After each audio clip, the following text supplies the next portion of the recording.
There's been a delay in jury selection in the trial of Sean Diddy Combs. The judge postponing the last phase of the process until Monday. He sent somebody through somebody else to try to get in contact with me, telling me enough is enough. So literally just leaving the federal courthouse, lots happened today. The big thing is there is still no jury. Witnesses are missing and jurors are backing out because Diddy's trial has been delayed. Diddy is allegedly coming after witnesses and is planning to sue his ex-bodyguard for speaking out against him. Cassie is set to testify against Diddy this week. Now there are reports that Cassie might need witness protection. Where did witness number 3 disappear to, and why are jurors scared to speak out against Diddy? Let's break it down. Of a jury in the Sean Diddy Combs case almost complete. Prosecutors are preparing for opening arguments on Monday, but they admit there's a snag. One of their key witnesses against the rapper appears to have gone missing. This comes as we learn that Combs' ex-girlfriend, who was seen on video being assaulted by the rapper, is pregnant. Here's Les Trent. Is a key witness in the Sean Diddy Combs trial backing out? Victim number 3, as she's called, was set to testify against the music mogul.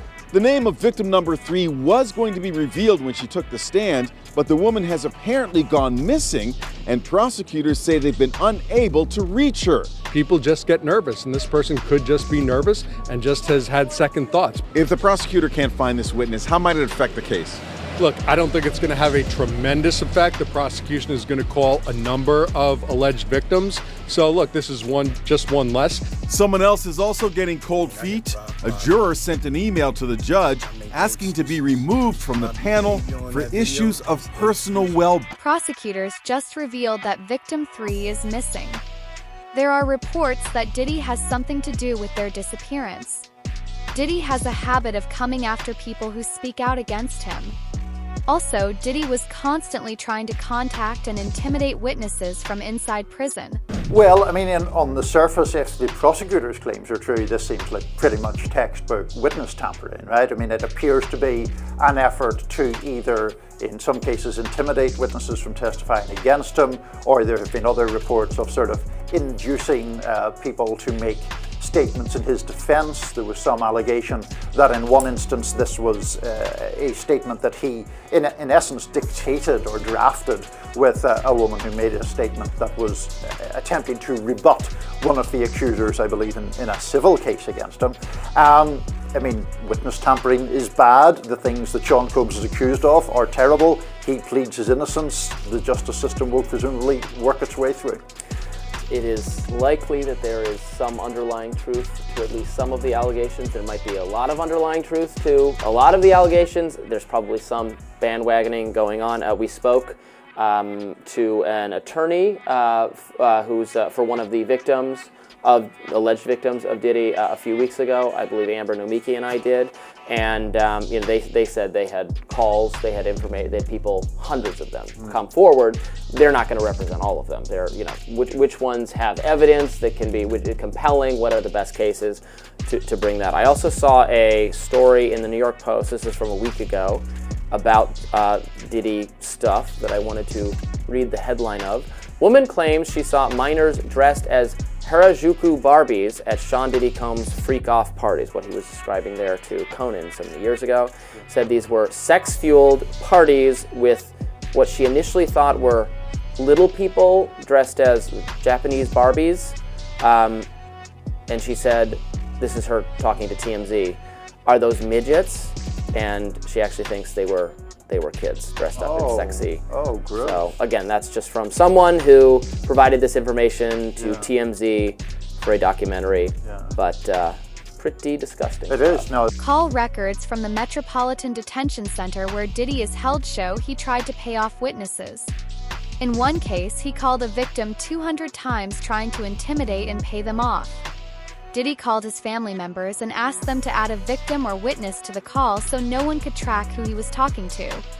Gene Deal, Diddy's ex-bodyguard, also got a message from Diddy telling him to stop talking about him and that enough is enough. And you write about Diddy's phone being tapped because news came out that his former bandmate from Dirty Money, she called the other group member Gunn 58 times trying to get her to stop the lawsuit against Diddy. That he ain't She ain't the only one he was trying to get in contact with. You understand? He sent somebody through somebody else to try to get in contact with me, telling me enough is enough. Oh, okay. You tell Big Mama that enough is enough. You can't tell Wolf Mama enough is enough. You tell D Ferg Mama enough is enough. You understand?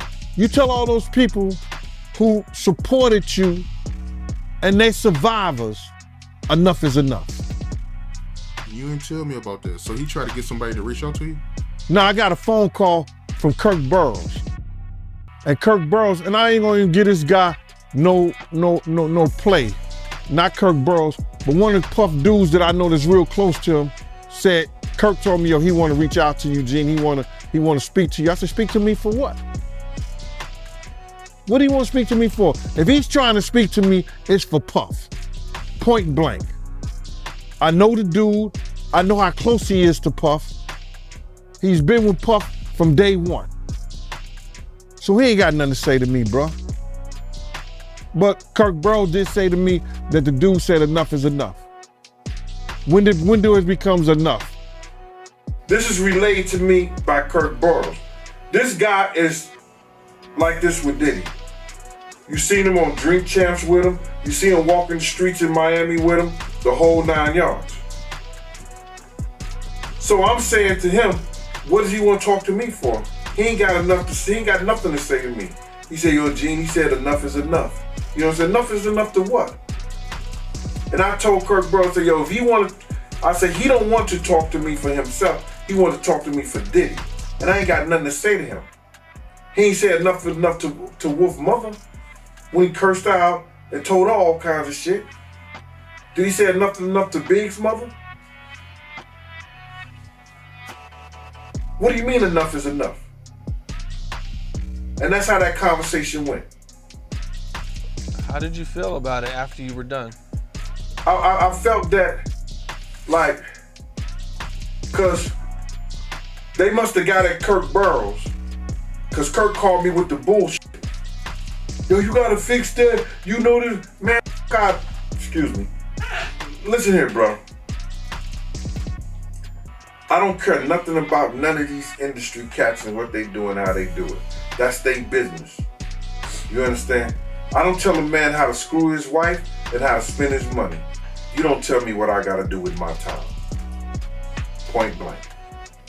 And do you feel like at some point Diddy could try to come after you or do something, you know, being that he's went after a lot of people, you know he's did a lot of stuff, as you know about. Cam, let me tell you something, man. If I worried about what somebody would do for me, I wouldn't be the man that I am. Gene Deal saw how Diddy was abusing people. It was only after Diddy tried to drug his girlfriend that Gene realized Diddy was out of control. Gene tried to stop Diddy, but Diddy did not care. A couple parties I seen and I knew that they were spiking drinks. My girl was at the New Year's party, right? I'm at the front door. I gotta make sure everybody got their passes and everything like that. So then, my girl and her girlfriend is in the party. So they get bottles of champagne. You know what I'm saying? And I'm looking for them. After everybody comes, they close the door. So I'm going knocking in doors, looking at people. I'm looking for my kid's mother now. What the fuck, what's going on? And I'm getting hysterical. So I decided to go to the car, and I looked in the car, she was in the car asleep. She said, Gene, we started drinking the champagne, and I didn't feel good. And me and Debbie came here and went to sleep. And my whole thing about it is that Puff wasn't right what he did to people around us, man. He wasn't right what he did to people around us. Him being hard-headed, not listening, and not telling the truth and constantly lying cost a lot of people their lives, man. It cost a lot of people their lives. I want him to understand. When I told him, if we don't do something to these doors, people gonna die tonight. And forget, and I want to say F what other people say. Everybody know I told him that. Our whole crew know I told him that. From Slick to Nord, Bunny, Big Boy, Eddie, all the people that was with us that night know I told him that. 9 people end up dead. Gene Deal was the only one on Diddy's team who did not sign an NDA. That is why he can reveal Diddy's secrets. Diddy made everyone who went to his FreakOFF parties sign an NDA so they could not speak out. There were women who worked for Diddy and Bad Boy Entertainment that were being pimped out to other record company executives. Right, and I know you ain't sign it. I know you ain't sign an NDA, clearly. But did Diddy make his artists sign NDAs and people that work for him? Well, a lot of these rappers, a lot of these industry people, anybody who does business nowadays with the internet, they have NDAs, non-disclosure. That means that if you work for them, you around them, you can't disclose any of the information about them. It's the same thing that he gave to all his artists when he gave them their publishing back. I'm gonna give y'all publishing, but y'all can't talk about Janice Combs, Justin Combs, Sony, Bad Boy, or anything that happened. Y'all can't talk about none of that. But there's some artists that didn't say anything, that didn't sign it, and they able to talk about anything they want to. Now Diddy is worried he will go to jail. Jury selection is almost done, and Diddy knows he cannot escape this. He has started to use violence. There are bigger names than Diddy involved, and if Diddy goes down, they will go down with him. Jurors were given a list of celebrities who are not even mentioned in the lawsuit. It will be interesting to see what prosecutors reveal later. Here's why Michael B. Jordan, Kanye West, and more celebrities were name-dropped at Sean Diddy Combs' trial.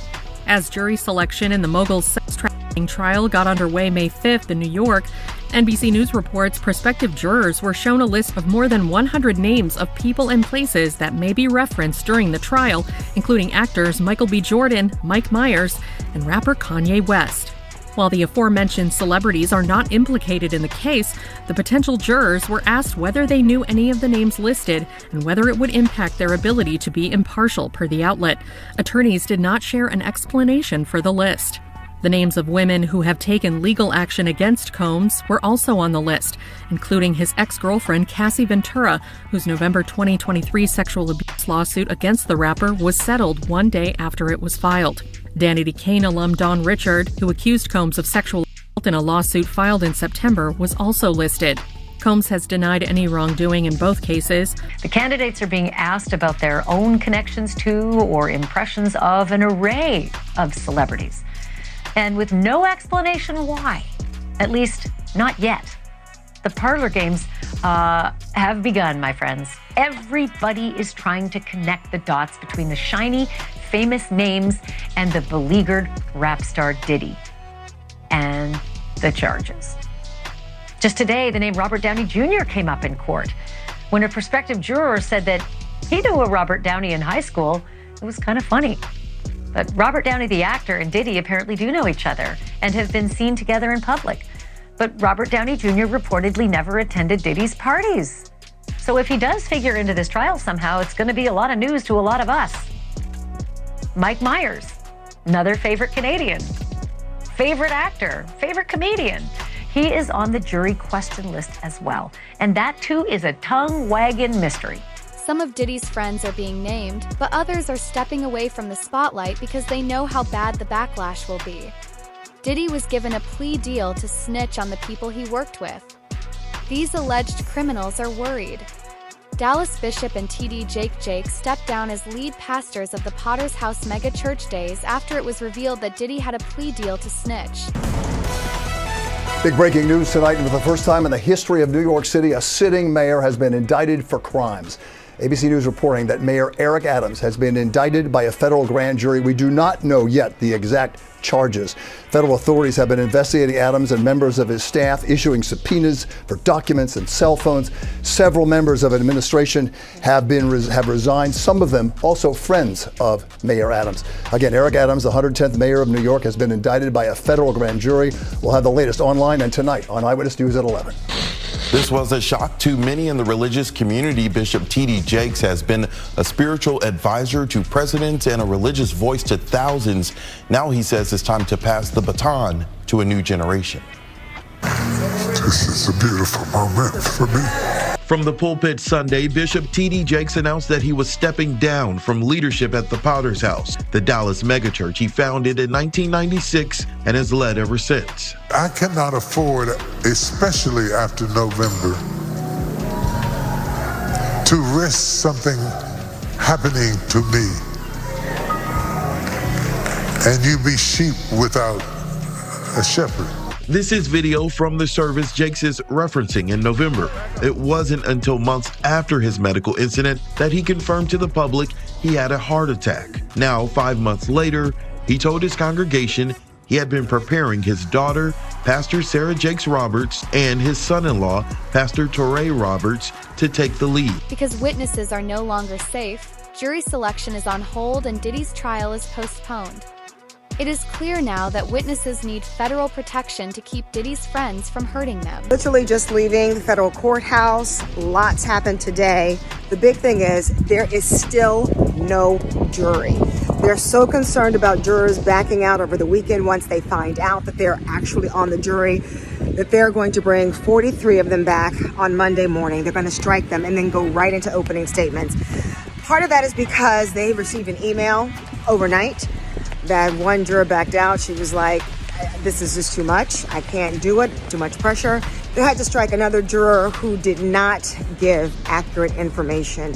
He's engaged in a lawsuit with the city of New York and forgot to mention that. I have been in court every day this week. I've been in court every day since this whole case started, and I will be here every day in the courtroom all next week. There's been a delay in jury selection in the trial of Sean Diddy Combs. The judge postponing the last phase of the process until Monday. Here's ABC's chief investigative correspondent, Aaron Katursky. This morning, Sean Combs is preparing to stand trial on sex crimes charges that could send him to prison for decades. The 12 people who will decide whether he's guilty are expected to be seated first thing Monday after lawyers make cuts from a pool of more than 40 prospective jurors. The judge initially wanted to do that on Friday, but changed his mind out of fear that jurors, if they had the weekend to think about it, would get cold feet. Once the jury is sworn, attorneys will deliver opening statements and the first witnesses will testify. Among them, Combs' ex-girlfriend Cassie Ventura, one of the women federal prosecutors say was coerced into drugged-up sex marathons known as... Leaked calls from the MDC show that Diddy was trying to buy the silence of his accusers. Jay-Z did the same thing when he was named in a rap lawsuit connected to Diddy. A victim was offered $10,000 to stay quiet and drop her case. That is what happened. There were threats too because victims and jurors are suddenly backing out days before the trial. Diddy Combs is facing new accusations tonight of attempting to pay off witnesses in his sex-trafficking case, even while behind bars in Brooklyn. Prosecutors filed papers overnight saying a jail sweep uncovered evidence.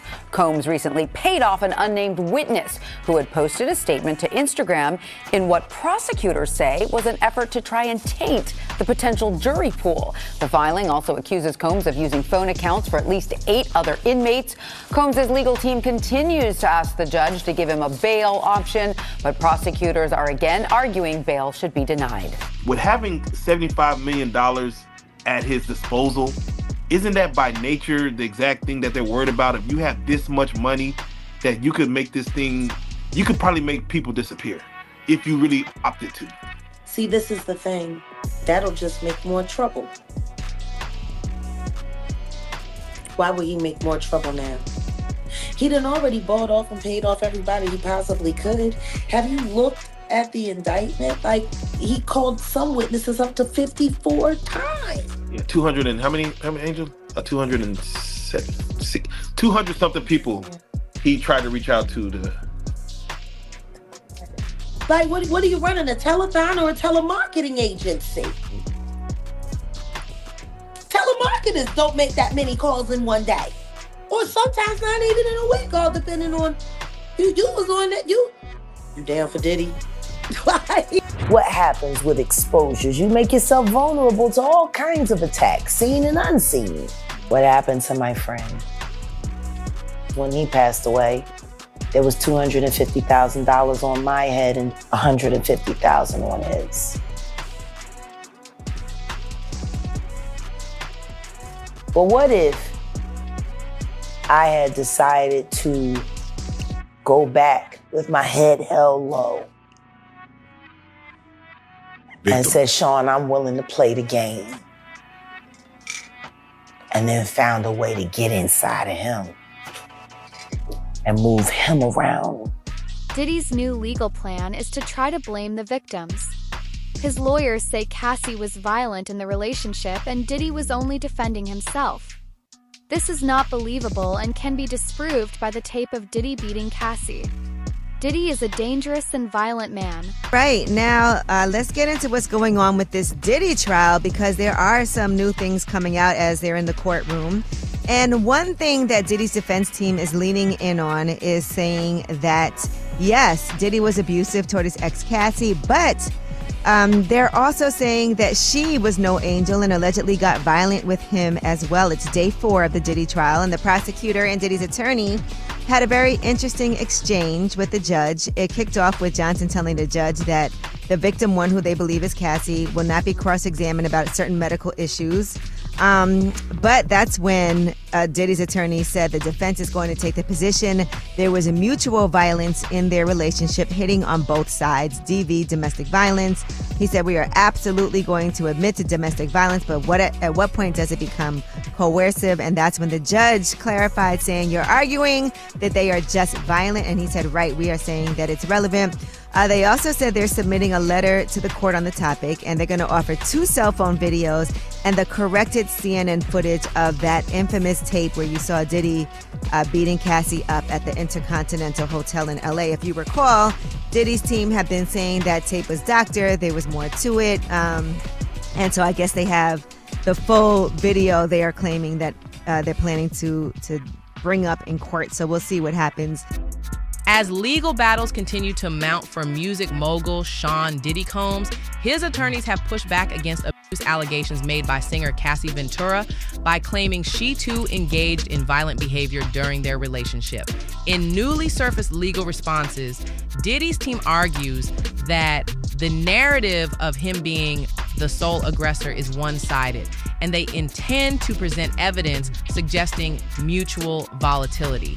The claims come amid growing scrutiny over Diddy's past conduct, including federal investigations and Before this, Diddy tried to say he could not be held responsible because drugs affected his mind.